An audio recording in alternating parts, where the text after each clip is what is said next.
Kita mulai ya. Bismillahirrahmanirrahim. Assalamualaikum warahmatullahi wabarakatuh. Innal hamdalillah nahmaduhu wa nasta'inuhu wa nastaghfiruhu wa natubu ilayhi wa na'udzu billahi min shururi anfusina wa sayyiati a'malina.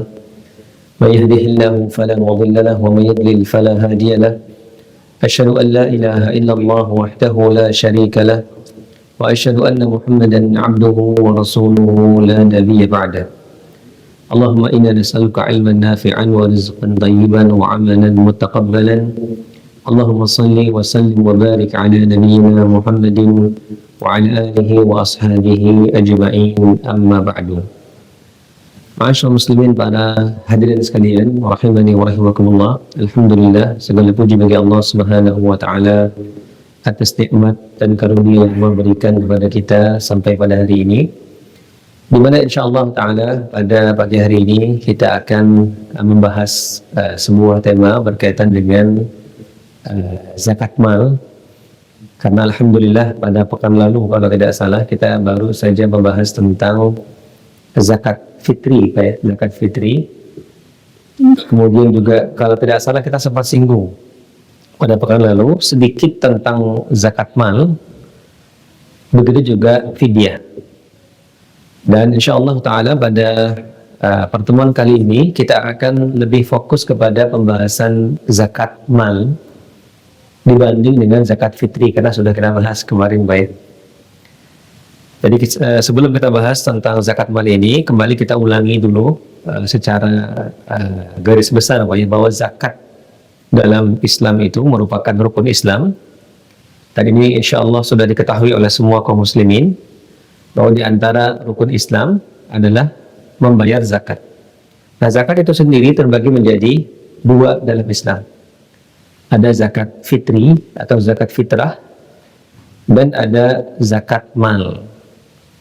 Dan sebenarnya kalau kita berada di bulan Ramadan, maka yang identik atau spesifik waktunya di bulan ini adalah zakat fitri sebenarnya. Karena zakat fitri itu memang terikat dengan Ramadan, dengan Idul Fitri. Nah, sementara zakat mal ini sebenarnya tidak terikat dengan waktu, tapi memang kebanyakan orang itu memilih membayar zakat mal di bulan Ramadan. Jadi ini perlu kita ketahui dulu Pak ya. Jadi zakat yang ada pada bulan Ramadan itu sebenarnya hanya zakat fitri yang wajib. Sementara zakat mal ini bebas waktunya sebenarnya. Ada orang yang wajib zakat di bulan Muharram, itu bisa zakat mal. Ada orang yang wajib bayar zakat mal di Safar, Rabiul Awal, terserah waktunya. Dia tidak terikat dengan bulan Ramadan. Namun memang kebanyakan kaum muslimin itu memilih untuk membayar zakat mal di bulan Ramadan. Nah, kemudian juga sudah kita bahas perbedaannya kemarin antara zakat fitri dan juga zakat mal. Adalah zakat fitri itu dilihat dari badan. Jadi yang dilihat adalah jiwa. Zakat fitri, makanya di antara nama lainnya adalah zakat fitrah. Jadi fitrah itu artinya badan.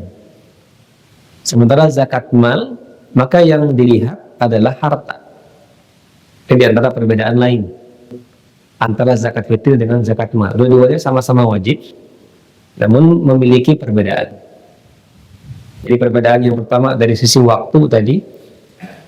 Nah, perbedaan yang kedua adalah dari objeknya. Di zakat fitri atau zakat fitrah yang dilihat adalah badan, jiwa, bukan harta. Makanya ketika kita bayar zakat fitrah atau zakat fitri, itu yang dihitung per jiwa, berapa orang. Sementara takarannya semua sama, satu sok kemarin, satu sok.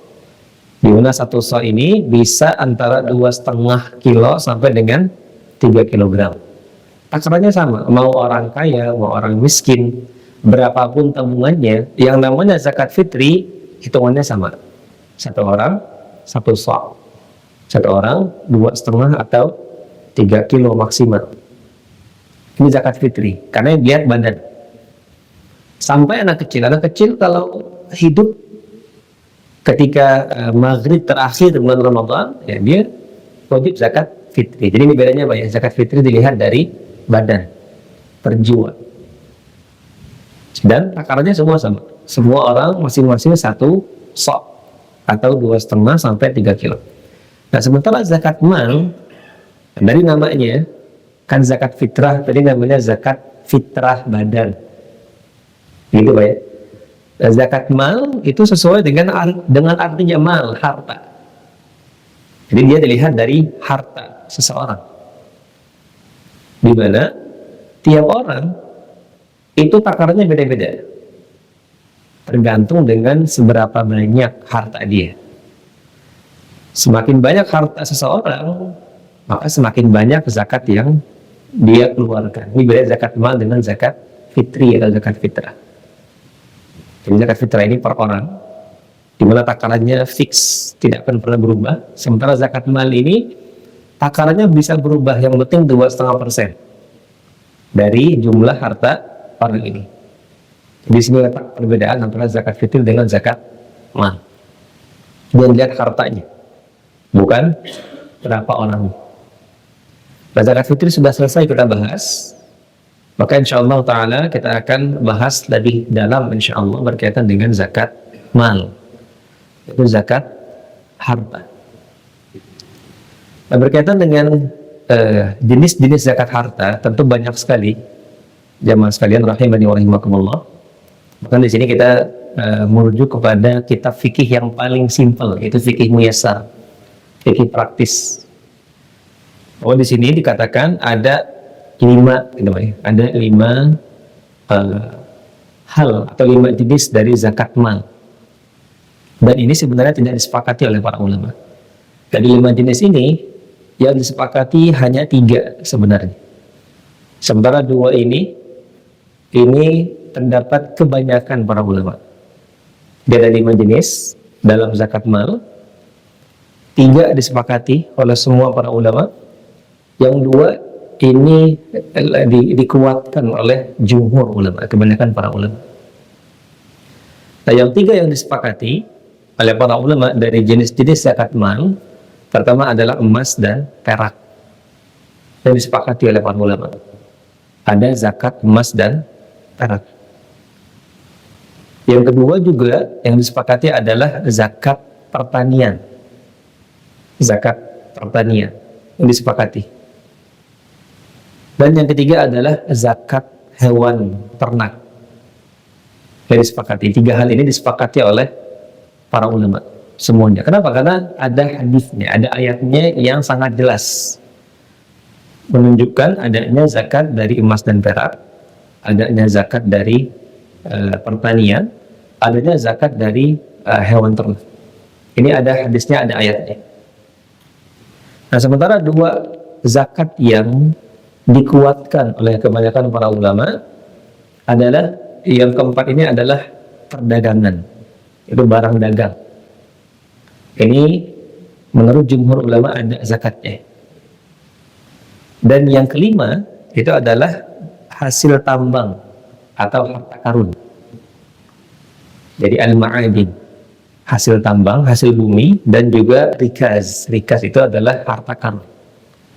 Ini 2 zakat yang menurut jumhur ulama ada. Nah, ada beberapa zakat lain yang sebagian para ulama berpandangan itu ada zakatnya, tapi kebanyakan mengatakan enggak ada lagi selain 5 ini, Pak. Seperti ada zakat madu, ya, zakat madu.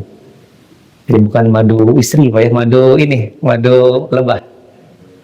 Jadi ada sebagian para ulama itu yang mengatakan ada zakat madu dalam mazhab Hambali, dalam mazhabnya Imam Ahmad. Itu sebagian para ulama itu mengatakan ada zakat madu, tapi ini sebagian kecil.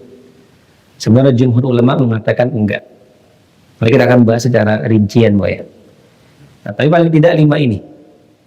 Jadi ada zakat emas dan perak, kemudian ada zakat pertanian, ada zakat hewan ternak, ada zakat perdagangan, dan juga ada zakat rikas dan ma'adin, ada harta karun dan barang tambang. Walaupun kita mungkin pembahasan kita akan mengurutkan terlebih dahulu yang paling relate dalam kehidupan kita, khususnya dalam masyarakat Indonesia. Karena dari 5 zakat ini ada beberapa zakat yang mungkin jarang sekali ada di negeri kita.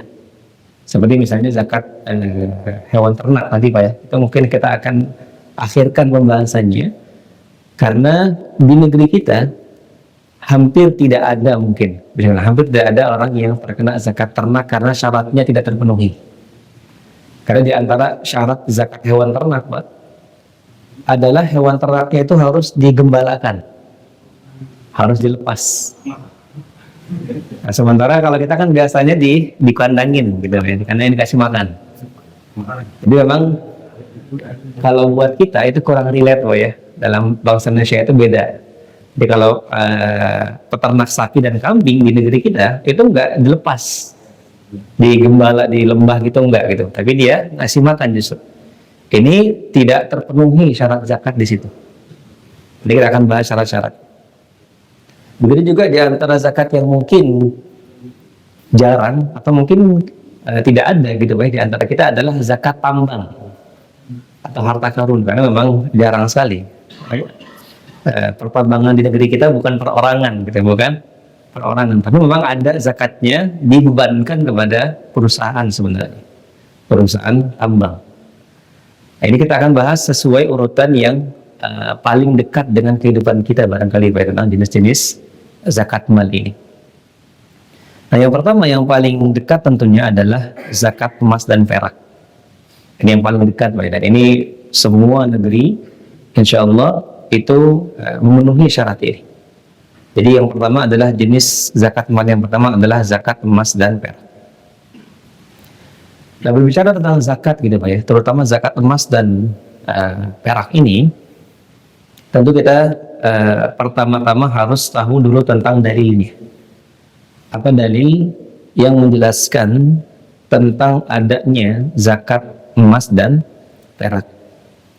Dari Al-Quran, itu tadi kita dengar tadi Ustaz Asep hafizahullah membacakan surat At-Taubah ya, di ayat 34. Allah Subhanahu wa taala berfirman, walladzina yaknizuna adh-dhahaba wal fidda wa la yunfiqunaha fi sabilillah fabashshirhum bi'adzabin alim. Di sini kata Allah Subhanahu wa taala di At-Taubah 34, kata Allah Subhanahu wa taala, walladzina yaknizuna adh-dhahaba wal fidda, dan orang-orang yang menyimpan emas dan perak, wa la yunfiqunaha fi sabilillah, dan dia tidak membayarkan zakatnya, fabashshirhum bi'adzabin alim, maka beritahukan kepada mereka tentang azab yang pedih yang menanti mereka. Apa azabnya? Allah sebutkan di ayat setelahnya, At-Taubah 35. Kata Allah Subhanahu wa taala, yawma yuhma 'alaiha fi nari jahannam fatuqwa biha jibahuhum wa junubuhum wa zuhuruhum. Itu pada hari kiamat nanti, emas dan perak yang mereka simpan dan tidak dibayar zakatnya, itu Allah akan yauma yuhma 'alaiha, Allah akan panaskan pakai api neraka jahanam. Bukan pakai api dunia, pakai api neraka jahanam. Jadi emas dan perak yang dulu ditimbun nggak dibayarkan zakatnya, itu Allah akan panaskan, fatuqwa biha jibahuhum, dan Allah akan setrikakan ke dahi-dahi mereka. Jadi setelah panas itu Allah setrikakan ke jibahuhum, ke dahi-dahi mereka, wa junubuhum, dan ke perut mereka, wa zuhuruhum, dan juga ke punggung mereka. Jadi azabnya seperti itu. Kemudian Allah akan katakan, hadza ma kanaztum li anfusikum, inilah yang dulu kalian timbun dan tidak kalian bayarkan zakatnya, fadzuqu ma kuntum taknizun, maka rasakanlah apa yang kalian timbun ini. Ini dalam Al-Quran menunjukkan bahwa ada zakat emas dan perak. Bahkan Allah spesifik mengatakan zahab wal fiddah. Zahab itu emas, fiddah itu perak. Nah, ini sudah cukup menjadi dalil yang sangat jelas. Makanya para ulama sepakat gitu ya, ada zakat emas dan perak. Ini sepakat para ulama. Karena ada ayat yang sudah sangat jelas, bahkan juga menggambarkan tentang hukuman bagi orang-orang yang tidak mau membayar zakat emas dan perak. Nah, setelah kita tahu hukumnya dari ayat tadi dan juga ancamannya bahkan, maka dalam menentukan kewajiban zakat emas dan perak, tentu kita juga harus tahu syaratnya. Syarat siapa saja atau apa saja syaratnya yang menjadikan orang tersebut harus membayar zakat emas dan perak. Nah, barangkali kita akan bagi dua Pak ya syarat ini. Jadi ada syarat yang berkaitan dengan orangnya, dengan muzakinya. Ada syarat yang berkaitan dengan hartanya. Jadi ada dua nih. Jadi zakat emas dan perak, syarat-syaratnya kita bagi dua lagi. Nah, yang pertama adalah syarat yang berkaitan dengan orangnya. Siapa saja yang wajib untuk membayar zakat emas dan perak. Nah, syaratnya yang pertama ini orangnya Pak ya. Orangnya. Siapa yang wajib bayar zakat emas dan perak? Yang pertama syaratnya adalah dia seorang muslim. Islam. Ini syarat yang pertama. Jadi seorang muslim dia wajib untuk membayar zakat emas dan perak. Kalau ada orang yang bukan muslim dia bayar zakat, maka tidak sah zakatnya. Ini kaidahnya Pak ya. Semua ibadah yang dilakukan oleh seseorang yang bukan muslim itu nggak sah. Nggak sah. Karena ibadah itu dikatakan sah, syaratnya dia harus muslim dulu. Dia harus ikhlas dulu. Harus betul-betul menyembah hanya Allah Subhanahu wa Ta'ala. Nah, sama dengan zakat ini Pak. Zakatnya kan ibadah. Dia rukun Islam. Maka zakat yang diterima oleh Allah Subhanahu wa Ta'ala hanyalah zakat dari seorang muslim. Ini syarat yang pertama. Seorang muslim. Dan itu Allah sebutkan dalam surat At-Taubah juga di ayat 54. Jadi Allah cerita juga tentang zakat atau sedekah yang tidak diterima Pak. Di At-Taubah 54. Apa kata Allah Subhanahu wa Ta'ala di ayat ini? Allah mengatakan wa ma mana'ahum an tuqbala minhum nafaqatuhum illa annahum kafaru billahi wa rasulih. Kata Allah Subhanahu wa Ta'ala wa ma mana'ahum an tuqbala minhum nafaqatuhum, dan di antara penghalang kata Allah yang menghalangi sedekah mereka diterima oleh Allah Subhanahu wa Ta'ala adalah karena mereka kufur kepada Allah dan Rasulnya. Ini kata Allah. Allah sedang cerita tentang orang munafik sebenarnya Pak. Jadi orang munafik itu mereka ikut bersedekah. Orang munafik ikut bayar zakat. Tapi Allah bilang dalam ayat ini Allah tidak terima sedekah dan zakatnya orang munafik. Kenapa? Karena annahum kafaru billahi wa rasulih. Karena mereka kufur sebenarnya kepada Allah dan Rasulnya. Orang munafik dulu Pak yang menyembunyikan kekafirannya. Maka dalam ayat ini mengatakan Allah nggak terima zakat atau sedekah dari selain muslim. Ini adalah syarat yang pertama berkaitan dengan orangnya. Dia orang yang wajib bayar zakat adalah orang yang muslim. Ini yang pertama. Yang kedua kata para ulama Pak, adalah orangnya harus hurriyah, harus merdeka, bukan seorang budak. Karena seorang budak dia tidak memiliki harta. Harta dia adalah harta tuannya. Jadi ini yang kedua kata para ulama, syarat orang yang wajib bayar zakat, khususnya zakat emas dan perak dalam pembahasan kita kali ini, adalah harus orang yang merdeka. Harus orang yang merdeka, bukan seorang hamba sahaya. Karena seorang hamba sahaya hartanya adalah milik tuannya. Ini syarat yang kedua Pak ya. Nah, kemudian yang ketiga, di antara syarat yang lain terkait dengan orangnya, kata para ulama adalah yang ketiga adalah al-milkut tam. Dia memiliki harta itu secara sempurna. Di al-milkut tam. Dia memiliki harta itu secara sempurna. Artinya Kadang ada orang hartanya banyak, hartanya banyak, tapi dalam harta dia itu ada piutang orang lain. Ada dia punya hutang, sehingga harta yang dia pegang itu bukan punya dia secara sempurna. Jadi ini maksudnya yang ketiga apa ya? Jadi ketiga, orang yang wajib bayar zakat adalah orang yang memiliki harta itu dengan sempurna. Artinya harta ini 100% punya dia. Karena kadang-kala ada orang uangnya 100 juta misalnya, atau 100 juta belum, 250 juta misalnya. Tapi 50 jutanya ini jatuh tempo untuk dia bayar ke orang lain misalnya.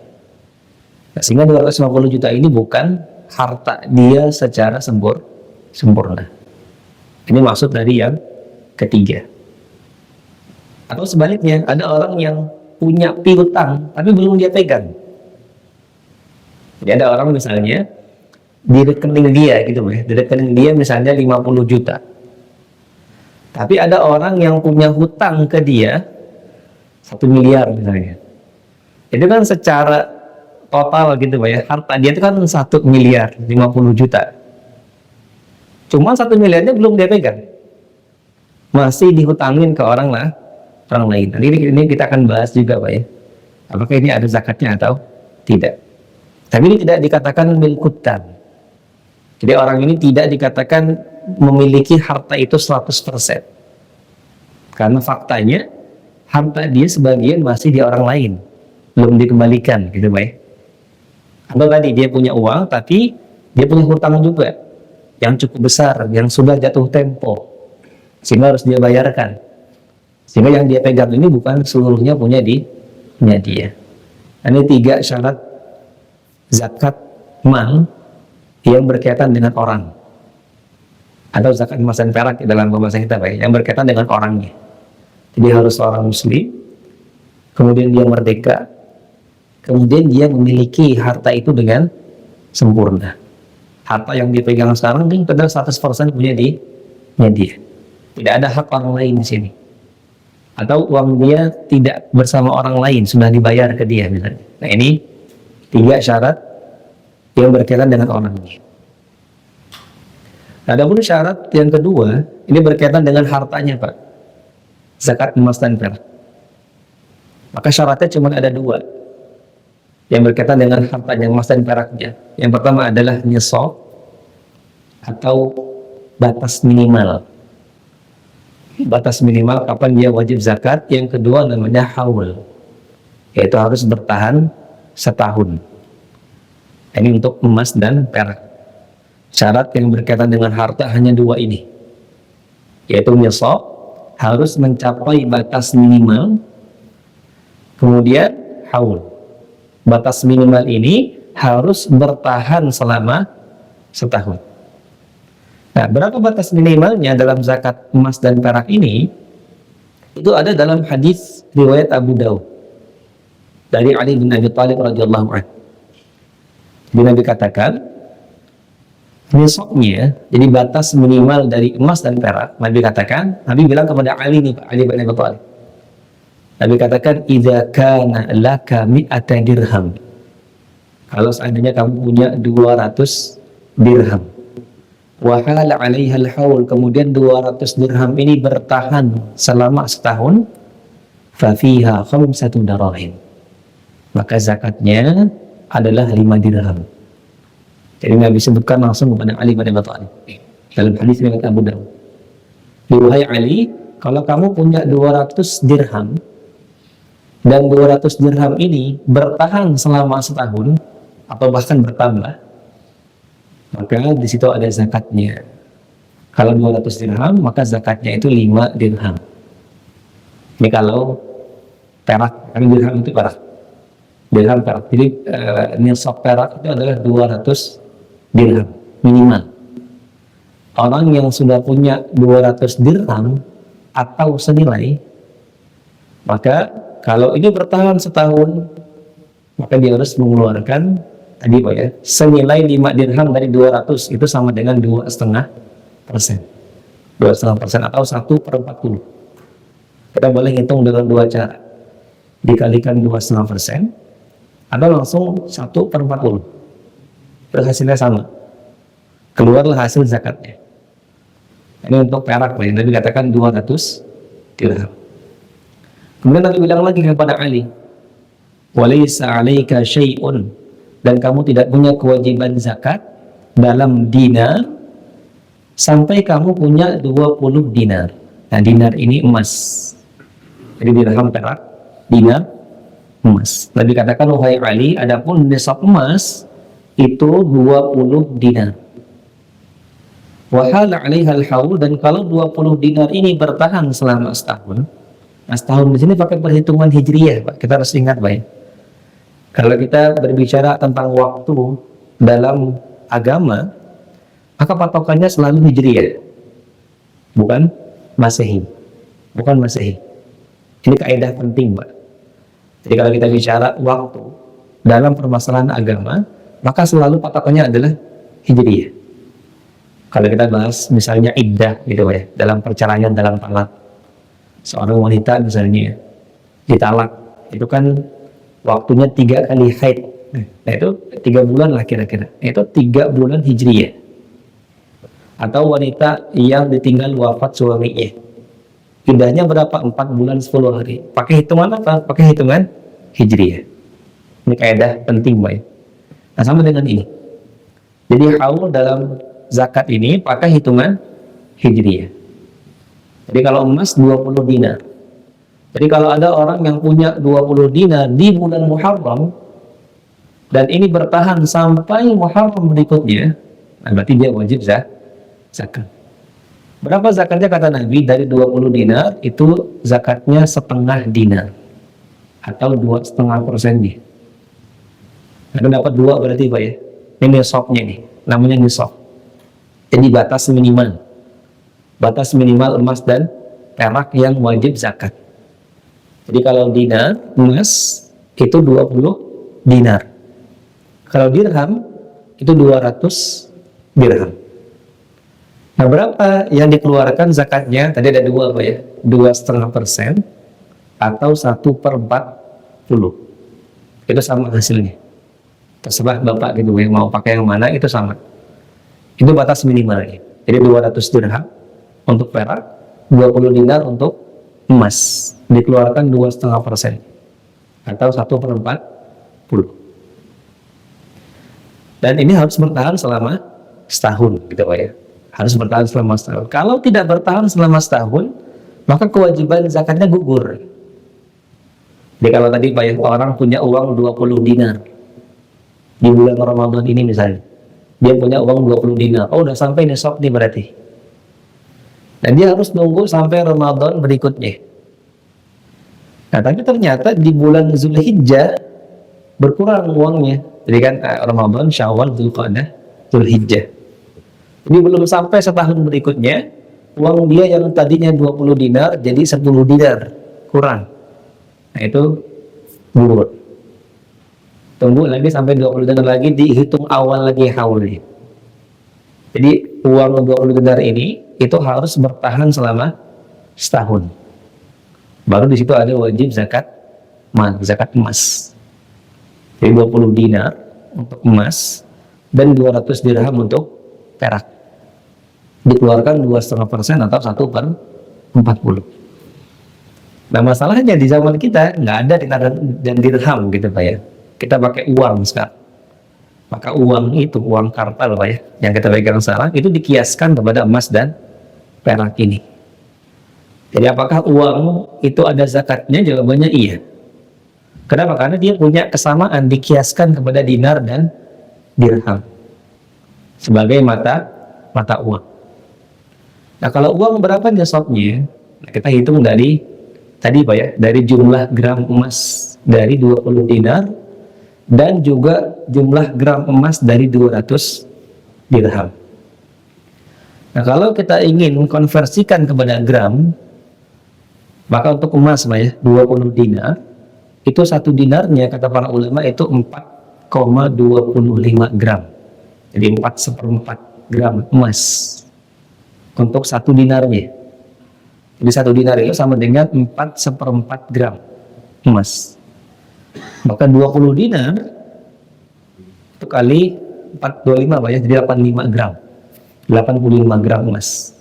Ini kalau emas.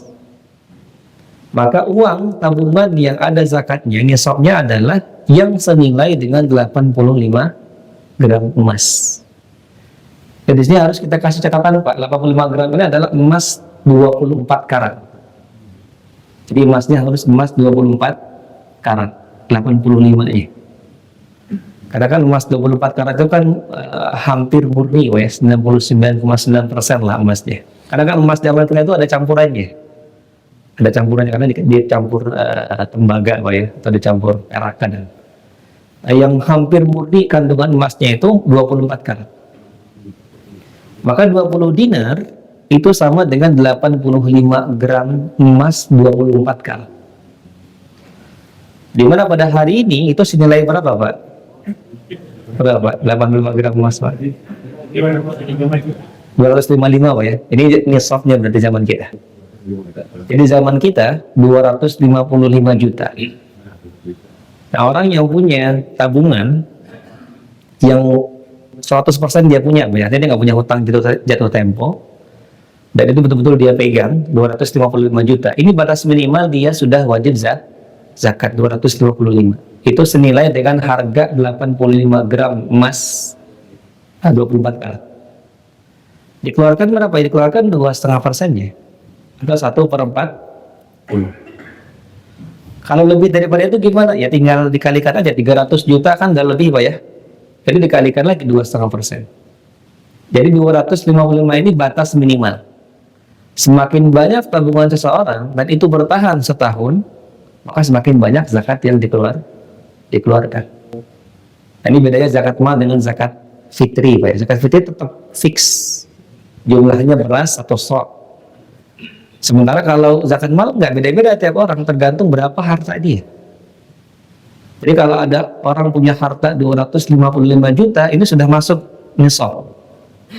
Maka dia harus bayar zakat 2,5%-nya. Itu berapa Pak kira-kira Pak? Oh, 6 juta? 3.700 Pak ya?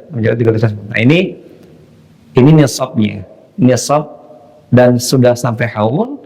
Kalau diuangkan Pak ya, 85 gram emas perak, 85 gram emas 24 karat itu 255 juta zaman kita sekarang.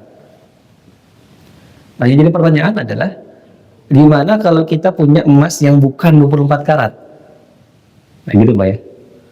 Misalkan kan ada 21 kalau nggak salah 21 karat, ada 18 bahkan 19 karat. Nah, apakah itu ada zakatnya juga? Jawabannya ada. Tapi berapa nisabnya? Nisabnya sama, 85 gram emas juga dengan takaran 24 karat. Cuma yang jadi masalah adalah kita harus hitung dulu. Harus konversi Pak, berapa emas yang kita punya ini dari emas, misalkan gini Pak, kita punya emas 100 gram. Kita punya misalkan emas 100 gram. Tapi 21 karat. Ini 100 gram. Tapi 21 karat, bukan 24 karat. Apakah ini ada zakatnya? Ada. Kalau sudah sampai nisabnya. 85 gram emas 24 karat. Nah, masalahnya gitu ya. Gimana kita tahu dari 100 gram emas 21 karat ini berapa kandungan emas murninya? Nah, para ulama itu ngasih rumus kepada kita, Pak.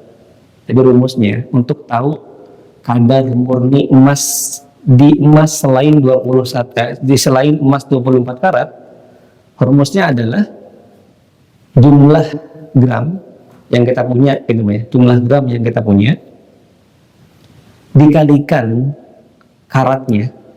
Ya kan 100 gram 21 karat gitu kan. Maka 100 kali 21. Jadi dikalikan karatnya dia. Jadi 100 gram 21 karat berarti 100 kali 21. Kalau kita punyanya 19 karat berarti 100 kali 19. Hasilnya itu dibagi 24. Jadi kan 100 kali 21 tadi Pak ya. Itu sekitar 2100. Dibagi 24 itu berapa Pak? Berapa? 97. Berarti kan 97 gram yang murninya berarti. Nah, itu kira-kira sudah lewat nisab atau enggak, Pak? Sudah. Berarti ini ada zakatnya. Karena dia 100 gram emas 21 karat itu sama dengan kandungannya 97 gram emas murni. Contoh lain gitu, Pak ya. Ada orang punya 85 gram emas tapi 19 karat. 85 tapi dia 19 karat. Maka cara ngitungnya gitu, Pak ya. Maka 85 dikali 19 dulu, Pak ya, karatnya dia. 85 gram totalnya dia kalikan karatnya 19 karat, maka hasilnya 1615 dibagi 24. Nah, hasilnya 67 gram. Jadi 85 gram emas 19 karat itu punya kandungan murni emas hanya 67 gram. Ini belum masuk nisab. Jadi tinggal gitu ngitungnya, Pak ya. Jadi kalau kita punya emas selain 24 karat, itu tetap ada zakatnya. Cuman tugas kita adalah kita harus tahu dulu kadar emas murni di dianya.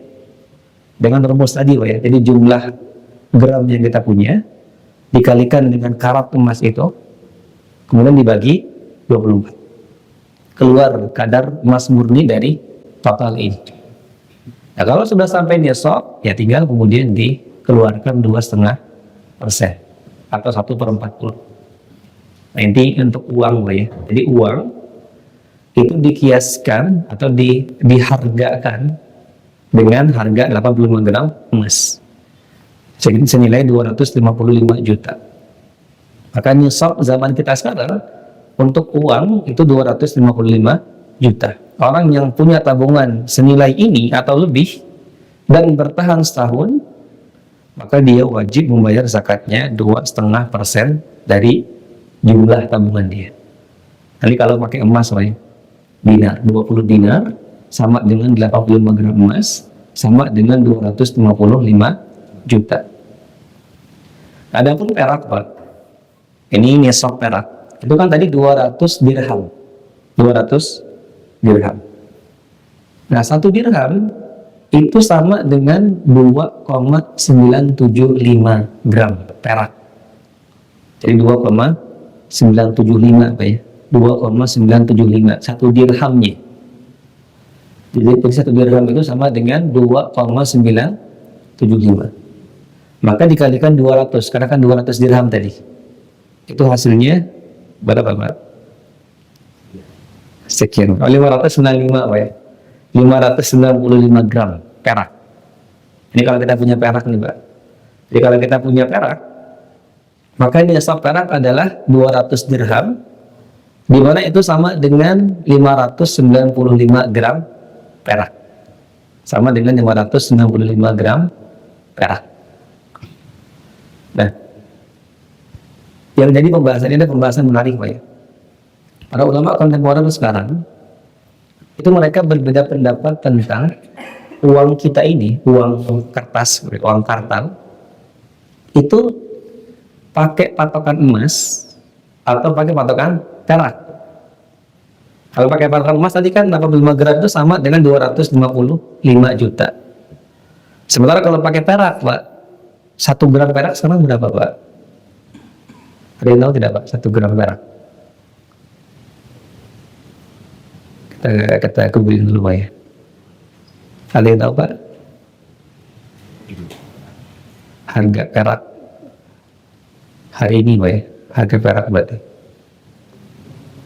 Ada yang tahu, Pak? 1 gramnya itu, ini kalau menurut Google, Pak ya, itu sekitar 54.000 per gram. Jadi kadang-kadang 50.000, Pak ya, per gramnya.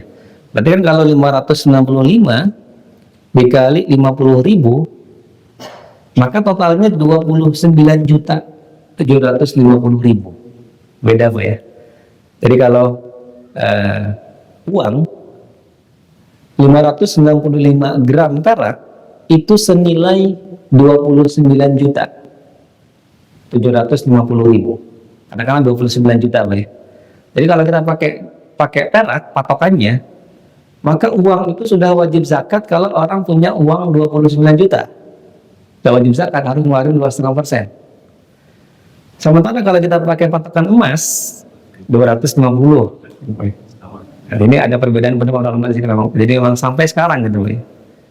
Cuman saya pribadi condong pada pendapat yang ke emas. Kenapa Pak? Karena di hadisnya, jadi Nabi itu pernah bilang kepada Mu'adz bin Jabal, ngomong tentang zakat ya. Dan Nabi katakan bahwa zakat itu tu'khadhu min aghniyaihim wa turaddu fi fuqaraihim. Kata Nabi, zakat ini wahai Mu'adz, harus kamu ambil dari orang kaya dan diserahkan kepada orang miskin. Sementara orang zaman kita Pak, orang yang punya 29 juta itu belum kaya. Itu belum kaya. Tapi orang yang punya 250 itu sudah kaya. Sehingga dari hadis ini Nabi spesifik bilang syaratnya adalah harus al-ghaniya, harus orang kaya. Diambil zakatnya, dikasih ke orang miskin. Maka wallahu alam saya pribadi condong pada emas. Jadi untuk uang itu pakai patokan emas. Terlebih gitu Pak ya. Kalau di zaman Nabi itu harga perak stabil. Enggak seperti kita timpang banget Pak ya. Jadi harga emas 1 gramnya 3 juta, sementara harga perak 1 gram cuma 50.000. Itu kan timpang jauh. Tapi kalau zaman Nabi itu fix stabil Pak. Jadi 1 dinar itu pasti 10 dirham. Zaman Nabi itu. Makanya kan 20 dinar sama dengan 200 dirham. Karena zaman Nabi itu fix, stabil harganya. Emas dan peraknya stabil. Jadi 1 dinar itu pasti 10 dirham pada zaman Nabi. Makanya kalau emas tadi 20 dinar, ya kali 10 lipatnya adalah 200 dirham. Jadi harga 20 dinar itu sama dengan 200 dirham pada zaman Nabi pada saat itu.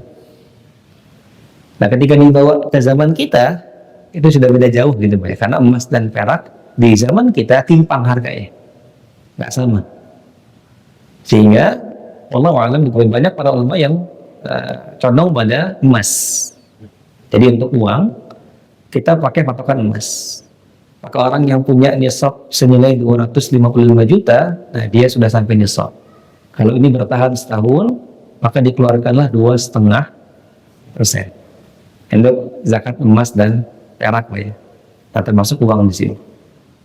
Jadi orang yang punya uang senilai 85 gram emas atau 225 juta, ini sudah wajib zakat. Tunggu setahun, keluarkan 2,5%. Nah, kemudian yang masih berkaitan dengan ini Pak ya, masih berkaitan dengan emas dan perak adalah tadi zakat hutang tadi. Jadi kalau kita punya piutang ke orang, ada orang yang minjem ke kita. Nah, apakah uang kita yang ada di tangan orang itu kita harus bayarkan juga zakatnya atau tidak? Nah, para ulama itu membagi jadi 2 Pak hutang itu. Ada hutang yang namanya marjuhul ada. Jadi ada hutang yang kemungkinan besar dibayar. Itu namanya ad-dain al-marjuhul ada. Jadi orang yang minjem ke kita ini kemungkinan besar dia bayar tepat waktu. Nah, yang kedua kata para ulama ada hutang yang ghairu marjuhul ada. Ada hutang yang kemungkinan besar orangnya nggak bayar. Tapi ini banyak Pak zaman kita Pak ya. Jadi pinjam 100 hilang, misalnya gitu Pak ya. Nah, ini hutang yang kemungkinan besar nggak balik. Kita harus bagi 2 dulu kata para ulama. Jadi kalau kita punya piutang ke orang dan itu cukup besar, misalkan cukup besar Pak ya, dan itu sampai nisab misalnya. Jadi ada orang yang berutang ke kita misalnya 300 juta. Itu kan sudah lewat nisab Pak ya. Kan nisabnya tadi 250. Ini orang utang ke kita 300 juta. Di mana tahun ini misalnya jatuh tempo dan dia bisa bayar insya Allah. Maka kalau yang pertama seperti ini, hutang yang kemungkinan besar balik ke kita itu tetap dibayarkan zakatnya. Karena kemungkinan besar tahun ini dia akan kita pegang. Jadi tahun ini uang 300 juta itu akan balik ke kita. Nah, ini tetap dihitung. Jadi 300 juta itu kita hitung, gabungkan dengan harta kita.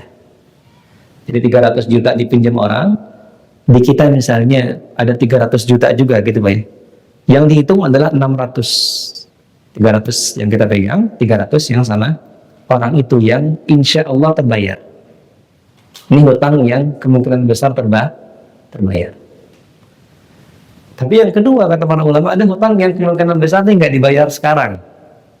Sudah jatuh tempo, tapi kayaknya orang ini lagi sulit nih. Maka untuk hutang yang kemungkinan besar belum terbayar, ini nggak dihitung, nggak usah dihitung.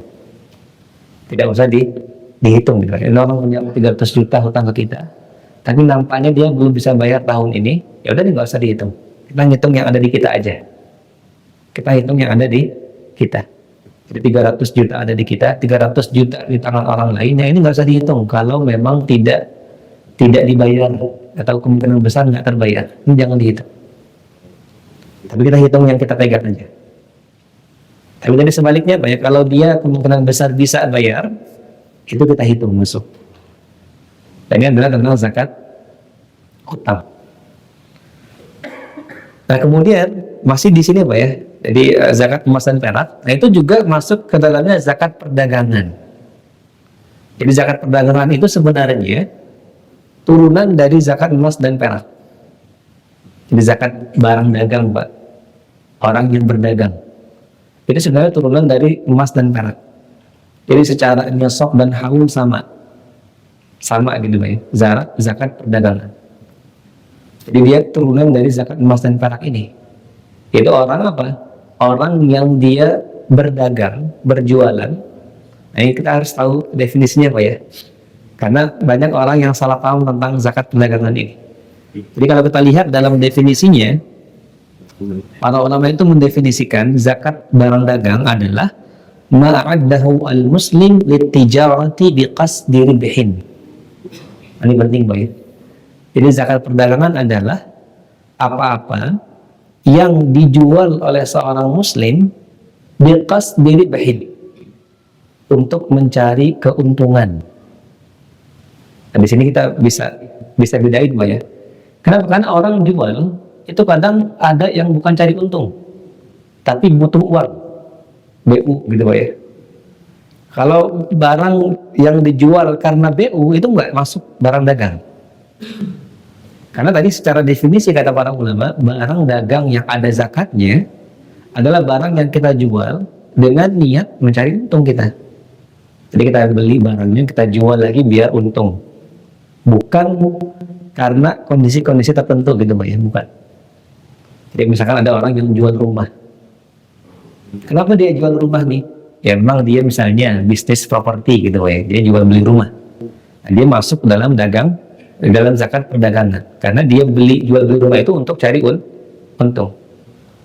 Tapi kadang ada orang jual rumah, kenapa? Saya lagi butuh uang. Nah ini nggak ada zakatnya. Karena dia jualnya karena butuh. Bukan karena keuntungan. Ini perlu kita pahami dulu Pak ya. Jadi barang dagang, zakat barang dagang ini menurut jumhur ulama itu ada zakatnya. Barang yang kita jual dengan maksud mencari untung, itu ada zakatnya. Bagaimana perhitungannya? Nah sama dengan emas dan perak. Jadi kita hitung Pak, modal. Jadi semua aset kita ini harganya berapa yang kita jual. Yang kita jual Pak ya, bukan alatnya. Misalnya Pak ya, ada orang jualan itu kan kadang ada alat penunjangnya seperti komputer kasirnya misalnya. Komputer kasirnya itu nggak dihitung karena dia terhitung sebagai alat untuk kita bekerja. Dan Nabi bilang laisa fil baqaril awamili sadaqah. Alat yang kita gunakan untuk bekerja itu nggak dihitung sebagai zakat. Jadi yang kita hitung adalah barang yang kita jual nih. Jadi misalnya kita jual baju Pak ya, kita punya toko baju. Nah, maka di toko baju itu pasti kan ada baju, kemudian ada komputer kasir gitu Pak ya, ada komputer kasir, ada sapu mungkin. Nah yang dihitung adalah yang kita jual. Jadi komputer kasirnya nggak usah dihitung, karena itu alat untuk kita bekerja. Sapunya juga jangan, gitu. Karena itu alat untuk kita bekerja. Tapi barang yang kita jual, bajunya yang kita hitung. Jadi baju yang ada di toko kita ini berapa nilainya? Dengan harga hari itu. Bukan harga modal ya, harga itu, harga jual. Bukan harga modal, tapi harga jual. Jadi berapa kita hitung. Kalau seandainya baju yang kita jual ini misalnya, semuanya harga jualnya totalnya misalnya 300 juta. Nah berarti dia sudah masuk zakat, sudah masuk nisab. Nah keluarkanlah 2,5% dari 300 juta itu. Ini zakat perdagangan, Mbak. Jadi dia turunan dari zakat emas dan perak sebenarnya. Jadi dia dihitung semua barang yang dia jual dengan harga jual, bukan harga beli, tapi harga jual hari itu. Kita jual berapa? Nah itulah dihitung. Kalau di total misalnya ternyata 300 juta, di mana itu sudah lewat nisab, berarti ada zakat. Tunggu setahun dan dikeluarkan 2,5%. Ini zakat barang dagang, Pak ya. Dan dia juga digabung dengan tabungan kita. Nah, juga penting, Pak. Zakat barang dagang kalau sudah keluar nilainya, semua baju yang di toko kita nih nilainya 300 juta misalnya. Kita punya tabungan 100 juta, itu digabungin di 400 juta berarti. Maka zakat yang harus kita keluarkan 2,5% dari 400. Jadi kalau zakat perdagangan ini, Pak, itu digabung dengan uang kita, uang tabungan, digabung. Kemudian baru dikeluarkan 2,5%. Nah ini masih turunan dari zakat emas dan perak. Banyak, Pak ya, emang banyak, Pak, jenisnya banyak sekali. Ini turunannya. Jadi zakat perdagangan itu sebenarnya turunan dari zakat emas dan perak, nisabnya sama. Jadi ada zakat perdagangan. Kemudian juga turunan dari situ lagi, Pak ya, turunan yang sering juga ditanyakan berkaitan dengan zakat emas dan perak, yaitu zakat saham. Zakat saham. Karena kan zaman kita itu kadang orang punya saham, jadi beli saham perusahaan misalnya. Ada zakat saham. Itu juga turunan dari sini. Kalau saham dia sudah sampai nisab, nah itu juga ada zakatnya 2,5%. Cuman zakat ini kita harus bagi dua, Pak. Saham ini kita harus bagi dua. Jadi kata para ulama, saham itu ada dua. Yang pertama ada orang beli saham untuk dijual lagi. Jadi kan ada orang, apa istilahnya itu, Pak? Trader, jadi dia beli saham untuk dijual lagi sama dia. Nah kalau ada orang yang seperti ini, jadi dia beli saham terus dia jual lagi ke orang, maka di situ ada zakatnya, tapi zakatnya masuk ke zakat perdagangan. Jadi zakat perdagangan. Jadi misalkan dia beli saham 300 juta gitu, ya. Kemudian dia jual 400 juta. Nah itu ada zakatnya, tapi zakatnya zakat perdagangan. Jadi dia harus menzakati 2,5% dari 400 juta. Semuanya harga jual pada saat itu kan zakat perdagangan harga jual, ya. Jadi harga modal ditambah dengan harga jual. Dia punya 300, dia jual 400. Yang dihitung yang mana? Yang ini, yang 400. Jadi 2,5% dari 400 dia harus keluarkan zakat. Ini kalau dia main sahamnya jual beli, Pak ya. Jadi dia beli saham untuk dijual, itu masuk dalam zakat perdagangan nanti. Tapi ada orang yang beli saham tapi untuk investasi. Nah, ini beda lagi, Pak ya. Jadi ada orang beli saham ke perusahaan 300 juta. Sudah lewat nisab, Pak ya. Tapi untuk investasi buat dia, buat pasif income-nya gitu ya, Pak. Nah, kalau saham untuk investasi, maka yang dilihat adalah keuntungannya, bukan modalnya. Jadi dia beli saham ini 300 juta, di mana per tahunnya misalnya dia dapat income 100 juta gitu. Nah kalau 100 berarti dia belum, yang dihitung adalah 100 ini, belum ada nisabnya. Tunggu sampai dia sampai di nisab. Yang dilihat bukan 300 ya, tapi hasil yang dia dapat. Itu kalau dia sahamnya untuk investasi. Jadi beda, Pak ya. Jadi saham itu harus kita bedakan. Ada saham yang dia jual beli, itu masuk ke zakat perdagangan. Ada saham yang investasi, maka hasilnya yang dia ambil. Nah ini masih turunan dari zakat emas dan perak. Cukup banyak, Pak ya. Tapi insya Allah kita akan bahas secara rinci pelan-pelan. Jadi ini zakat saham. Dan yang terakhir mungkin barangkali dari zakat emas dan perak adalah zakat profesi. Profesi dari yang ini juga ada di negeri kita, Pak ya. Jadi apakah profesi atau gaji bulanan itu ada zakatnya atau tidak? Karena prakteknya di kita ada potongan 2,5% untuk zakat itu ada. Nah, masalah ini gitu ya. Sebenarnya pertama tidak ada hadis secara jelas menyebutkan tentang adanya zakat profesi, itu nggak ada. Jadi ini adalah pembahasan kontemporer sebenarnya. Jadi nggak ada. Kalau kita cari ayat Al-Quran ataupun hadis Nabi itu nggak akan ada ketemu zakat profesi. Tapi di zaman kita ada sebagian para ulama kontemporer yang berijtihad gitu ya, berpendapat bahwasanya ada zakat 2,5% dari gaji bulanan seseorang. Nah kenapa gitu Pak ya? Kita harus tahu alasannya nih kenapa.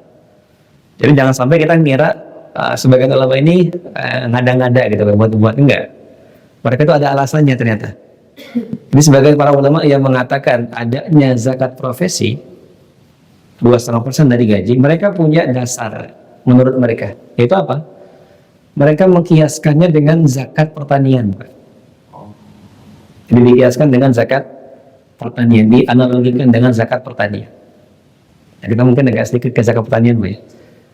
Nah, kalau kita lihat zakat pertanian, Pak, zakat pertanian itu batas minimal hasil pertanian yang ada zakatnya itu sekitar 300 sok, Pak ya. 300 sok atau dikalikan 2,5 kilo, Pak ya. Kan 1 sok itu sama dengan 2,5 kilo lah. 300 sok kali 2,5 itu sekitar 750 kilogram. Jadi zakat pertanian batas minimalnya Pak adalah 750 kilogram.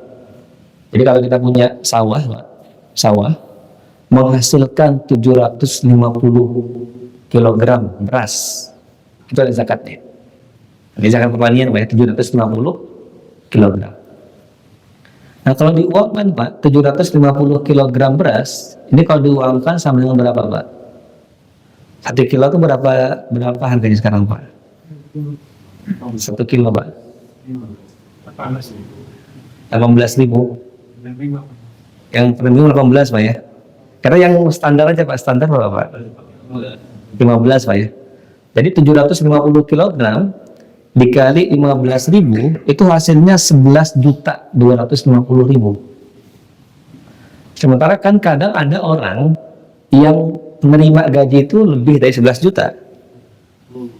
Kan gitu Pak. Jadi para ulama itu mengkiaskan petani aja kalau dia menghasilkan 750 kg beras yang mana itu senilai 11 juta ada zakatnya, masa orang yang gajinya bulanan 20 juta tidak ada zakatnya. Jadi mereka mengkiaskan ke situ. Jadi mereka mengkiaskan ke zakat pertanian. Jadi petani yang menghasilkan 11 juta aja diambil zakatnya. Sementara ini orang gaji bulannya 20 juta gitu Pak ya. Masa nggak diambil zakat? Itu alasan dari sebagian para ulama ini. Jadi mereka itu mengkiaskan. Jadi menganalogikan. Kenapa ada zakat profesi? Menurut mereka adalah dikiaskan. Dianalogikan kepada zakat pertanian. Walaupun saya pribadi condong tidak ada Pak ya. Saya pribadi condong kepada pendapat tidak ada. Karena tidak bisa disamakan zakat profesi yang uang, nggak bisa disamakan dengan zakat pertanian. Kenapa? Karena nggak konsisten pada akhirnya Pak. Kenapa? Karena zakat profesi itu berapa persen Pak? 2,5%. Sementara zakat pertanian itu 5%. 5% atau 10%. Kalau kita konsisten menyamakan, mestinya gaji orang ini dikurangi 5% atau 10%, jangan 2,5%. Dan pasti orang akan lebih ngamuk, Pak ya. 2,5% aja nggak terima. Ya, tapi yang dikeluarin pakai zakat uang 2,5%, bukan pakai 5% atau 10% dari zakat pertanian. Jadi wallahu alam, untuk zakat profesi gaji bulanan secara asal dia nggak ada Pak. Saya lebih condong pada pendapat yang tidak ada. kecualinya Pak ya. Kecuali kalau orang yang gaji bulanannya nisab langsung. Jadi sebulan 300 juta dia. Nah, dia langsung masuk nisab. Di sini ada jelas gitu ya. Karena dia gajinya sampai nih nisab. Di mana nisabnya 250 tadi minimal. Dan dia satu bulan 300 pendapatannya. Maka jelas dia ada zakat di sini. Ada nisab. Dia sudah sampai nisab, tunggu sampai haul dia bayar. Ini pengecualian Pak ya. Jadi secara asal zakat profesi itu nggak ada. Ini menurut pendapat yang lebih kuat, saya pribadi condong padanya. Kecuali kalau memang gajinya itu besar, melampaui nisab, maka di situ jelas ada zakat uang, itu masuk dalam emas dan perak. Yang terakhir barangkali karena zakat mal nggak bisa kita selesaikan satu pertemuan begitu. Tapi silakan mungkin atau yang terakhir dulu Pak ya. Mungkin saya silakan yang terakhir adalah zakat perhiasan. Ini juga zakat perhiasan, ini juga dibahas oleh para ulama ini. Ada nggak zakat perhiasan? Karena emas dan perak itu kan zaman kita sudah ada kalung, ada anting, ada cincin gitu Pak ya. Nah, apakah ada zakatnya atau tidak? Nah, ini juga jadi masalah yang diperdebatkan dari zaman dulu untuk zakat perhiasan ini Pak. Cuman dalam masalah zakat perhiasan ada poin yang disepakati, ada poin yang diperselisihkan. Kita harus tahu ini dulu Pak ya. Kita akan bahas poin yang disepakati dulu oleh para ulama. Jadi perhiasan ada poin yang disepakati oleh para ulama bahwasanya perhiasan ini ada zakatnya. Yaitu ada perhiasan yang disepakati ada zakatnya adalah perhiasan emas dan perak yang dijadikan investasi. Ini para ulama sepakat. Dia ada zakatnya. Yang kedua, disepakati juga ada zakatnya adalah perhiasan emas dan perak. Emas dan perak, bukan perhiasan yang lain. Perhiasan emas dan perak yang haram. Maksudnya gimana Pak? Jadi perhiasan emas dan perak yang haram, para ulama itu sepakat dia ada zakat. Maksudnya gimana? Misalnya ada kalung emas punya Pak Budi misalnya, itu haram. Kenapa Pak? Karena Pak Budi nggak boleh pakai emas. Karena Pak Budi nggak boleh pakai emas. Karena dia laki-laki, dia laki-laki nggak boleh pakai emas. Itu adalah perhiasan emas yang haram.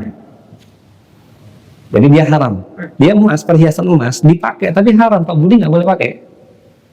Kalau Budinya boleh, gitu. Kalau Pak Budinya nggak boleh. Nah ini haram. Ini para ulama sepakat ada zakat.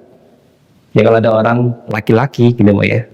Kalung emasnya 1 kilo misalnya, itu ada zakatnya. Kalau emas makan, kenapa? Karena dia haram, dia nggak boleh pakai emas sebenarnya.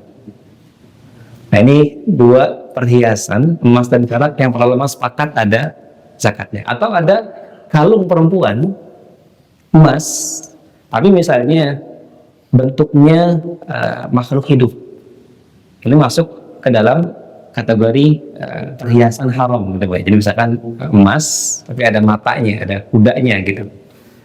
Maka ini juga masuk ke perhiasan emas dan perak yang haram. Nah, dua hal ini Pak disepakati ada zakatnya. Jadi kalau ada perhiasan untuk investasi atau perhiasan emas dan perak yang haram senilai 85 gram atau lebih, para ulama sepakat ada zakat. Nah, yang diprosesikan adalah perhiasan emas dan perak yang dipakai oleh perempuan, gitu Pak. Dia pakai, kalungnya dipakai, anting, cincin dipakai. Nah, apakah ada zakatnya atau tidak? Sebagian para ulama itu mengatakan ada. Seperti dalam mazhab Hambali, dalam mazhab Imam Ahmad itu ada. Jadi ada kalung emas dan perak misalnya senilai 85 gram emas, itu ada zakatnya menurut sebagian para ulama, 2,5% juga. Tapi jumhur ulama, kebanyakan para ulama mengatakan enggak. Karena ada sebuah riwayat Pak dari sahabat Jabir bin Abdullah, dia mengatakan laisa fil huli zakat, bahwa tidak ada kewajiban zakat di dalam perhiasan. Dan saya condong pada pendapat yang kedua. Jadi tidak ada zakat dalam perhiasan yang dipakai. Tidak ada zakat dalam perhiasan emas dan perak yang dipakai. Jadi tadi Pak ya, ada poin yang disepakati untuk perhiasan, ada poin yang diperselisihkan. Yang disepakati adalah emas dan perak, perhiasan yang dijadikan investasi, atau perhiasan emas dan perak yang haram, atau ada tiga Pak, afwan saya terlewat. Perhiasan emas dan perak yang dijual, dia masuk ke dalam zakat perdagangan. Jadi ada orang punya toko emas, jual perhiasan, itu ada zakatnya diambil dari perdagangan. Nah, ada pun yang dispesifikasikan ada yang dipakai. Dan Allah alam, saya pribadi cenderung dengan pendapat yang tidak ada zakat untuk perhiasan emas dan perak yang dipakai. Nah, ini kira-kira apa ya, keseluruhan jenis-jenis zakat mal dari satu jenis, yaitu adalah zakat emas dan perak. Tapi tadi kita sudah bahas juga sedikit tentang zakat perdagangan, karena masuk ke sini. Tinggal yang belum kita bahas sebenarnya masih banyak ya, zakat pertanian dan juga zakat hewan ternak gitu ya, dan juga zakat-zakat yang lain. Tapi ini paling tidak yang paling relate dengan kehidupan kita, zakat mal itu emas dan perak. Emas dan perak. Kira-kira tadi Pak ya, untuk emas dan perak, insya Allah mungkin kalau ada waktu lain kita akan bahas lagi di pertemuan berikutnya tentang jenis-jenis zakat mal yang lain selain emas dan perak, insya Allah ta'ala. Kalau sudah jam 6:30 Pak ya. Baik, demikian barangkali jika ada pertanyaan Pak boleh ditanyakan. Nah, silakan Pak. Terima kasih. Ini saya ingin sudut pandang Ustaz saja. Nah, silakan Pak. Ini kira-kira bagaimana sudut pandang kita terkait antara zakat dengan pajak. Ini masalahnya kan begini. Kalau ya, kalau di Quran dikatakan dirikanlah sholat, tunaikanlah zakat. Tidak ada dirikanlah sholat, tunaikanlah pajak. Nah, Pak. Ini masalahnya sekarang ini. Kalau di negara-negara yang mensejahterakan, dia mensejahterakan warga, kaya, bayar zakat. Tapi pada satu sisi di negara lain memang membebaskan pajak. Nah sekarang, ini kan ada double yang harus dikeluarkan warga, antara membayar zakat dengan membayar pajak. Pajak ini udah kemana-mana nih, emas diambil, tanah diambil, semua diambil. Jadi seakan-akan kesannya. Nah kedua, yang menarik ini tadi tentang zakat profesi. Ini perdebatan. Lama berani memberikan penegasan ada zakat profesi dan ada yang menolak. Padahal dari pendapatan pun kita kena pajak nih. Ini kan menarik ya. Ketika negara mengatakan pendapatan Anda kena pajak, ini kena pajak. Nah, kira-kira gimana ini Ustadz ya memposisikan pajak ini karena dia sudah cukup membebani, Pak.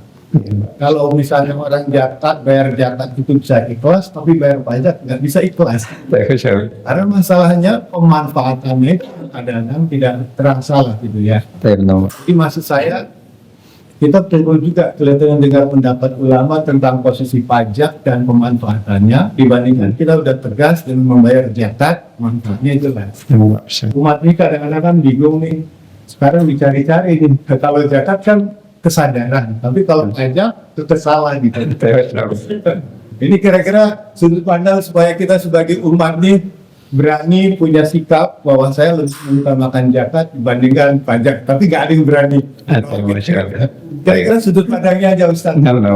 Supaya kita tidak terbebani sekarang. Nah, betul Pak ya. Jadi di zaman kita, zaman modern ini tentu ada yang namanya pajak tadi. Nah, dalam bahasa Arab itu ada disebut dhoribah atau muks namanya. Jadi bahasa Arabnya adalah pajak ini adalah dhoribah atau muks. Nah terkait, kita bahas hukumnya dulu Pak ya, karena kan dari hukumnya baru kita bisa bersikap nih dengan bijak gitu Pak ya. Jadi terkait dengan zakat jelas, ini bukan hal yang dipresisikan. Para ulama sepakat bahwa zakat ini wajib, memang kesadaran. Termasuk dalam syariat Islam, bahkan juga ada keutamaan di situ. Sementara dhoribah ini atau hukum pajak itu sendiri sebenarnya ada rinciannya Pak ya, rincian yang dijelaskan oleh ulama kontemporer. Ada pajak yang memang kadang dibolehkan, tapi secara asal dia nggak ada. Maksudnya gini, pada zaman Nabi, pada zaman Khulafaur Rasyidin, ketika mereka memerintah negeri Islam itu nggak ada pajak-pajakan. Karena kan tuh ibaratkan ngambil harta orang lain tanpa hak, tanpa alasan sebenarnya. Karena itu harta orang lain sebenarnya diambil, kan gitu Pak ya. Ini secara asal. Cuman ada beberapa pajak yang dirincikan oleh para ulama itu kadang boleh diambil oleh negara jika seandainya negara itu memang butuh gitu ya. Nah, itu yang kita nggak tahu nih. Saya sendiri nggak tahu ya, apakah negara kita butuh atau enggak. Jadi ada sebuah negara misalkan dia kayak gitu ya, misalkan contoh hal gitu Pak ya, dia nggak ada pemasukannya kecuali dari iuran gitu Pak ya. Jadi untuk dia berkembang nih misalnya, untuk dia berjalan negara ini butuh dengan iuran dari warganya. Kalau seperti itu keadaannya, para ulama mengecualikan boleh, karena memang maslahatnya ada. Nah, coba kalau ke negeri Konoha ini kita nggak tahu gitu Pak ya, saya nggak tahu. Saya nggak tahu apakah kondisinya memang butuh atau tidak. Saya nggak tahu. Kalau seandainya tidak butuh, sementara misalkan SDA kita itu masih banyak, gitu, artinya pemasukan negara itu ada dari sektor lain misalnya, nggak mesti ngambilin dari pajak. Kalau seperti itu, semestinya itu nggak boleh. Bahkan ada dalil yang Nabi itu mengatakan la yadkhulul jannata sahibu maksin, tidak masuk surga orang yang mengambil harta orang lain dan mengambil pajak. Itu ada hadis yang cukup keras gitu Pak ya dalam hal ini. Jadi terkait hukum pajak itu sendiri memang ada rinciannya kata para ulama. Dilihat dari kondisi negara itu. Jadi kalau negara itu memang betul-betul butuh dan ada maslahat di situ, dia boleh meminta gitu Pak ya, atau mengambil harta rakyat. Tapi kalau tidak ada kebutuhan itu, apalagi seringnya meleset gitu Pak ya, di mana zakat itu untuk fakir miskin, sementara ini untuk Rubicon misalnya gitu Pak ya. Oke, ini kan beda. Jadi ini agak meleset dia. Nah di sini memang ada kesalahan, ada keluaran gitu Pak ya. Lalu bagaimana sikap kita? Kita sudah tahu gitu Pak ya, bahwasanya ini nggak boleh nih, karena khususan kita adalah insya Allah masih bisa gitu Pak ya. Negara ini masih bisa berdiri. Tapi masalahnya gitu Pak, ini kan sudah diwajibkan. Bahkan itu sudah ditarik tanpa kita ditanya bahkan. Itu sudah ada di barang yang kita beli, itu sudah ada. Sehingga sebagai rakyat sudah kita serahkan semuanya kepada Allah Subhanahu wa taala. Artinya kita juga tidak boleh membuat kekacauan gitu Pak. Oh, akhirnya memberontak enggak. Tapi kita ya sudah, kita serahkan ini semua kepada Allah Subhanahu wa taala. Kita tuntut mungkin barangkali di akhirat nanti gitu ya. Saya nggak ikhlas nih. Ini bisa. Tapi dia secara itu kalau kita nggak boleh ngambil harta orang lain tanpa izin. Cuma tadi kalau kita diambil sebagai korban gitu Pak ya sudah, kita mau gimana lagi, Pak ya. Karena kalau kita melawan nggak bisa, justru akan memberikan mudarat yang lebih besar. Ketika kita memberontak kepada penguasa itu nggak bisa, Pak, itu nggak boleh juga dalam Islam. Maka ya sudah, kalau seandainya pun tadi kata Bapak nggak ikhlas, kalau zakatnya ikhlas nih, kalau pajak enggak, itu tinggal diadukan kepada Allah Subhanahu wa taala gitu Pak.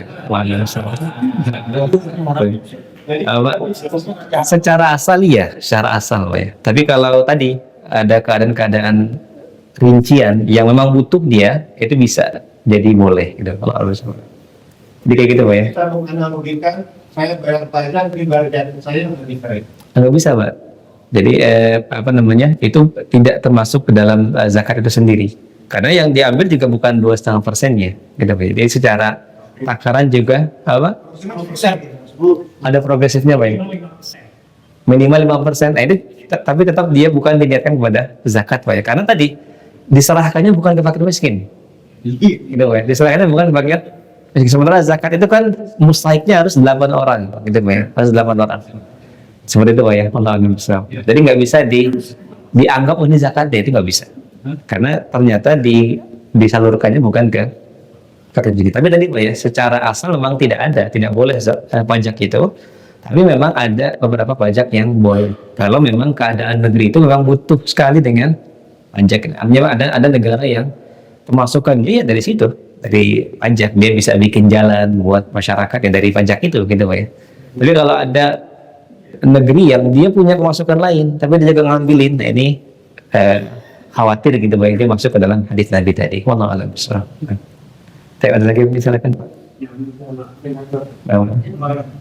kalau kita di zaman sahabat, ketika memang bagaimana dia membiayai operasional atau pemerintahannya atau kekhalifahannya gitu untuk pejabatnya dan juga pembangunannya dengan tadi kan zakat ke fakir miskin dan seterusnya. Nah, kalau pada zaman Nabi zaman sahabat itu seperti apa Sal? Untuk membiayai operasional negara aja gitu Pak. Nah, sebenarnya banyak Pak ya. Jadi pertama ada jizyah dari orang-orang kafir kan bayar jizyah. Jadi justru yang ditarik itu adalah orang-orang kafir yang dilindungi. Kita ada jizyah. Mereka bayar jizyah kepada pemerintah Muslim pada saat itu. Begitu juga mereka punya baitul mal. Jadi punya baitul mal dalam ya seperti kas negaranya. Gitu, Pak. Jadi diambil dari banyak sekali. Kadang dari warisan, kadang dari ghanimah juga. Gitu, Pak ya. Jadi pembiayaan negara itu bisa dari berbagai sumber, dari zaman khalifah. Ada juga yang dari hasil perkebunan, jadi milik negara gitu, mereka punya perkebunan. Seperti pada zaman Umar itu ada kebun kurma milik negara. Jadi hasilnya itu buat buat pemasukan negara itu pada zaman Umar bin Khattab. Jadi memang ada sektor-sektor yang memang sengaja untuk pemasukan negara. Jadi ada dari jizyah, ada dari baitul mal, gitu. Jadi ada orang yang bayar zakat, misalkan. Kan di antara bayar zakat itu ada untuk fisabilillah. Jadi untuk orang yang berjihad jalan Allah. Jadi ketika butuh perang nih, anggaran perangnya dari zakat orang. Jadi kan di antara mustahik zakat adalah orang yang berjihad di jalan Allah. Jadi pedangnya dari mana? Di kudanya dibelikan dari uang zakat yang bayar zakat ini. Dan dari situ operasionalnya gitu, Pak ya. Jadi dari zakat inilah ada juga yang masuk baitul mal. Begitu juga dari misalnya orang-orang yang meninggal tapi dia tidak punya ahli waris. Itu juga ada sebagian harta warisnya yang dimasukkan ke zakat mal, ke baitul mal, dimasuk ke kas negara. Jadi dari situ. Jadi banyak sekali sumber-sumbernya dan tidak mengambil kepada orang lain gitu, Pak. Artinya tidak semua rakyatnya kemudian ditarikin pajak gitu. Allah bisa. Ada lagi mungkin, Pak? Silakan. Iya. Ini dari Ustaz. Saya awal puasa kemarin salah satu agama. Kita berkaitan sama zakat profesi.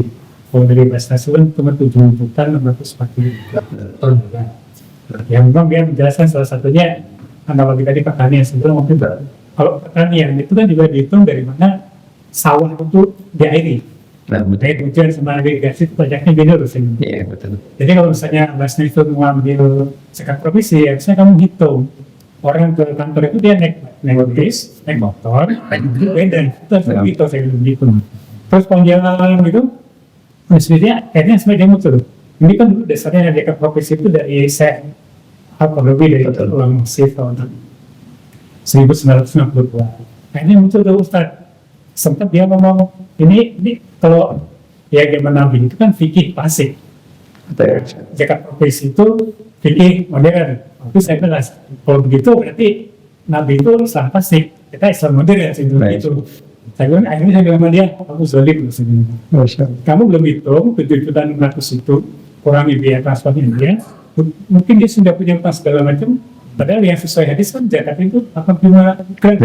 Kalau terus sekarang itu 200 juta lebih. Kalau misalnya hanya 7.600.000 itu 100 juta pun juga kurang. Saya bilang belum kita minta kalau sering habis itu 4 pajak lagi. Kalau bisa zolim saya bilang gitu. Terus kita dapat banyak. Terus gini deh. Kita lihat laporan keuangannya Basnas. Ambil itu kan maksimal 12,5%. Kenyataannya mereka jauh dari itu. Basnas itu jauh lebih dari 12%. Kalau kita lihat laporan mereka ya, itu jauh lebih dari 12,5%. Jadi sebenarnya ya lebih dari zolim sebenarnya. Kalau menurut saya gimana? Nah, itu tadi Pak, makanya lebih baik memang tidak ada karena memang ya tadi kita seperti Bapak tadi bilang Pak ya, jadi ya kan dari beras itu 7 juta Pak minimal kan. Maksudnya yang pemasukannya 7 juta berarti Pak. Kalau masnya kalau di J itu 7.440.000. Itu yang diambil atau ya minimal? Dipotong 2,5%. Kalau gajinya senilai itu Pak ya. Nah, jadi memang dikiaskan kepada itu tadi memang kebiasaan kepada pertanian. Jadi tadi masalahnya kan pada faktanya orang yang gajinya 7 juta itu kan beda-beda Pak ya. Ada orang 7 juta gajinya tapi anaknya 5 misalnya. Ada yang 7 juta anaknya cuma 1 kan pasti beda secara itu. Makanya memang secara tadi teori dan segala macam memang lebih kuat bahwa tidak ada gaji profesi itu. Itu bisa jatuh kepada kezaliman juga sebenarnya pada saat itu. Makanya ya Cuma kita nggak bisa menghapus itu gitu Pak ya. Karena memang diambilnya secara paksa juga kan, jadi sudah terpotong gajinya itu. Tapi ya sudah gitu Pak. Tapi secara asal itu nggak ada. Dan itu ya bisa jatuh kepada kezaliman juga kalau soalnya prakteknya justru malah tadi melesetnya juga, gitu. Melesetnya banyak gitu Pak ya. Dimana tadi tujuannya adalah untuk ke fakir miskin misalnya, tapi ternyata kok meleset juga. Ini juga diantara kekeliruan yang perlu diperbaiki juga. Kayak Allah. Nah, terima kasih Pak sharingnya tuh. Ada lagi mungkin Pak Teh, silakan barangkali Pak.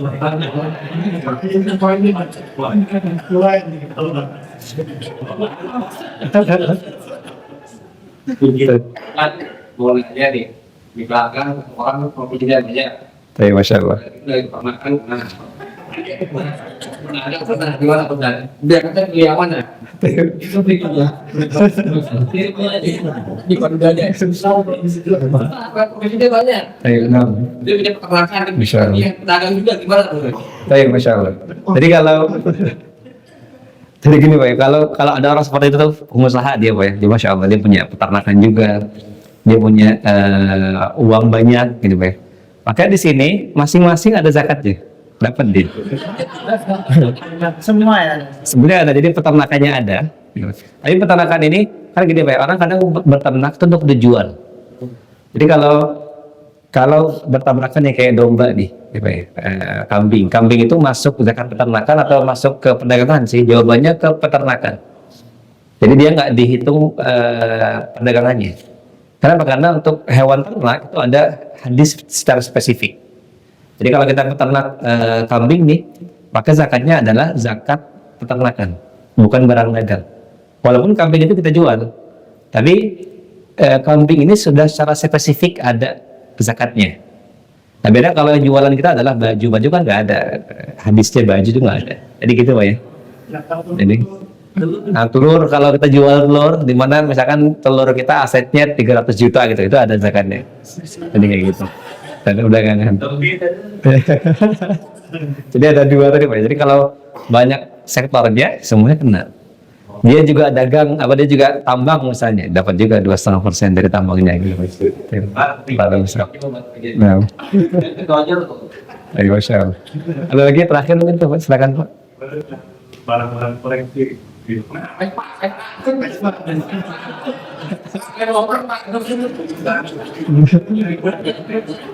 Mas Alisa. Tapi darah ya. Itu kan akhirnya bisa dari koleksi dari tadi Pak ya, jadi koleksi ini maksudnya apa dulu? Pertama, misalkan gini, ada orang dia koleksi tapi dipakai juga. Jadi misalkan tadilah orang punya Vespa banyak gitu Pak ya. Jadi hari Senin Vespa kuning gitu Pak, Selasa Vespa hijau misalkan. Selama itu dipakai itu nggak ada zakatnya. Selama dipakai Pak ya. Selama dipakai. Jadi ada hadisnya sebagaimana tadi Pak ya. Jadi Nabi itu pernah bilang, laisa 'alal muslim fi farasihi wala fi 'abdihi shadaqah. Nabi katakan tidak ada kewajiban zakat atas seorang muslim dari kudanya dan budaknya. Nah, kita tahu pada zaman Nabi itu kuda itu kadang sahabat punya 10 kuda. Sama kalau kita kan mobil Pak ya. Kalau dulu sahabat tuh ada yang koleksi kuda, ada juga. Mereka punya kuda banyak. Dan juga ada yang punya budak itu bisa banyak orang itu. Nah, maka Nabi katakan budak yang kita punya dan juga kuda yang kita punya itu kepada para sahabat Nabi bilang itu nggak ada zakatnya. Karena itu dipakai. Kita pakai. Nah, maka sama Pak, kalau itu dipakai atau misalkan kalau ibu punya perhiasan itu macam-macam gitu Pak ya, ada kalung yang seperti ini, ada kalung yang seperti itu, ada anting, selama itu dipakai ganti-ganti misalnya, itu masalah itu masuk ke dalam barang yang kita pakai. Cuman mungkin dia jatuhnya bukan ke zakat, cuman ke mubazir kadang gitu Pak ya. Kalau orang koleksi ini kadang dia ada barang-barang yang dia beli tapi nggak pakai gitu. Jadi lebih ke situ sebenarnya. Ada pun zakatnya enggak, dia nggak ada zakatnya selama itu dipakai. Dia koleksi tapi dia makanya itu nggak masalah. Karena tadi banyak berangkat dari hadis tadi, Nabi bilang kuda yang kalian punya itu nggak ada zakatnya. Sementara para sahabat itu kadang punya 10 kuda, ada punya 5. Nah, kalau kita kan bukan kuda gitu Pak ya, nah, itu masuk karena kuda ini sebagai kendaraan, itu maka nggak ada zakatnya. Sama dengan zaman kita motor dan mobil misalnya, kalau kita punya 5 gitu Pak ya, 10, Itu dia nggak ada zakatnya selama dipakai, tapi dia lebih khawatirnya kepada mubazir gitu ya, membuang-buang harta. Yang sebenarnya kalau disalurkan ke yang lebih manfaat itu lebih manfaat gitu ya, bernilai pahala seperti itu. Wallahu a'lam bishawab. Sudah Pak ya barangkali Pak ya. Baik. Sudah cukup lama Pak ya, karena insya Allah ini pembahasan panjang sebenarnya. Nggak bisa hanya sejam 2 jam gitu Pak ya. Tapi alhamdulillah, insya Allah berkaitan dengan zakat emas dan perak, kita sudah bahas tadi secara rinci Pak ya, berkaitan dengan zakat perdagangan dan juga di situ ada zakat perhiasan, zakat saham juga. Begitu juga tadi Pak ya, cara menghitung emas berbeda karat, itu rumusnya adalah jumlah gram dikali dengan karatnya, kemudian dibagi 24. Nah, itu adalah emas murni ya. Jadi kalau emas 19 karat, 100 gram emas 19 karat itu belum tentu semuanya emas gitu Pak ya. Harus dibagi 24 dulu, 100 gram, 100 kali 19 bagi 24, itulah kadar murni emas dari 100 gram emas ini. Demikian, mudah-mudahan manfaat untuk kita semuanya Pak ya. Lebih kurangnya saya mohon maaf. Subhanakallahumma bihamdika asyhadu an la ilaha illa anta astaghfiruka wa atubu ilaik. Assalamualaikum warahmatullahi wabarakatuh.